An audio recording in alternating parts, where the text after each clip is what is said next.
Bonjour à tous. Tiens, et si aujourd'hui on se demandait comment oser dire non? Savoir dire non, c'est respecter son temps, poser ses limites, se respecter, accorder de la valeur à ses priorités.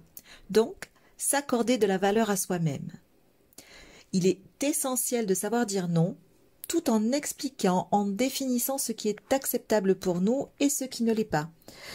Savoir transformer le non en un non constructif pour un meilleur oui.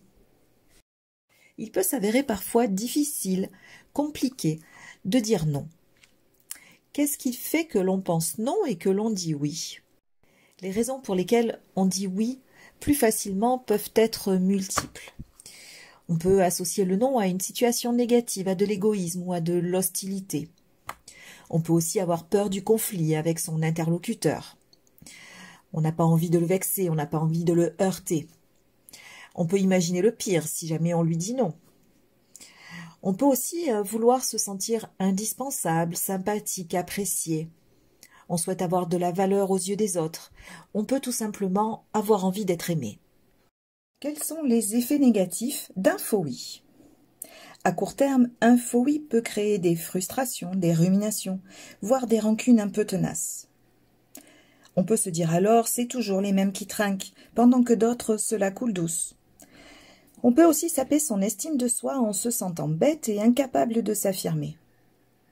Mais que je suis idiote, que je suis idiot d'avoir accepté de rester plus tard ce soir, ou d'avoir accepté de faire comme ceci ou comme cela.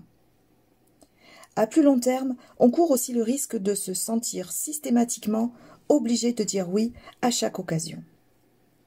Dire oui à mauvais escient provoque en général une dévalorisation de l'estime de soi due à un manque d'affirmation. Vous l'aurez compris, évitons de mettre le doigt dans l'engrenage du faux oui. Alors pourquoi dire non? Pourquoi oser dire non? Eh bien dire non, c'est ne pas faire ce que l'on n'a pas envie de faire ou ce que l'on ne peut pas faire pour toute raison qui nous appartient. C'est donc une façon, une manière de maintenir et de protéger son estime de soi en privilégiant ses propres besoins, son énergie, son temps, voire son argent.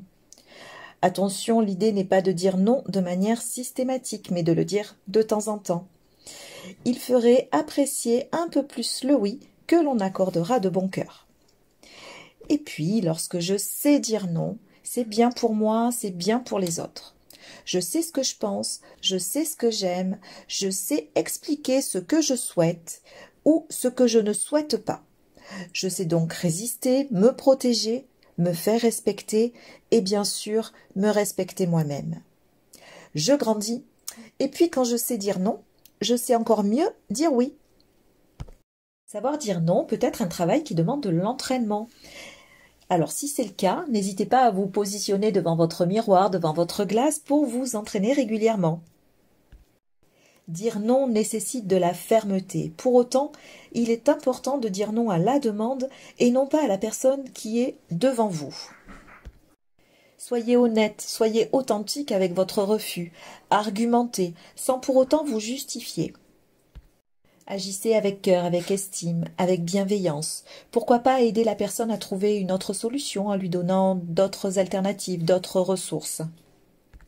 Et si cela est vraiment trop compliqué, peut-être pouvez-vous commencer à dire non à des personnes avec lesquelles il n'y a pas vraiment d'enjeu. Ça peut être par exemple dans un magasin, pour une paire de chaussures qui ne vous convient pas. Ça peut être pour d'autres situations. Et puis, tranquillement, augmenter le niveau de difficulté. Sachez que quand on dit non aux autres, c'est à soi que l'on dit oui. Pour une mise en pratique, voici quelques exemples pour vous aider, pour vous apprendre à dire non, pour oser dire non. Voilà, donnez-vous le temps de réflexion et puis tout simplement autorisez-vous à refuser. C'est un droit que l'on peut s'octroyer. Paulo Coelho le dit très bien, lorsque vous dites oui aux autres, assurez-vous que vous ne vous dites pas non à vous-même. Heureux et libre est celui qui ose dire non. Alors, cap d'oser dire non ?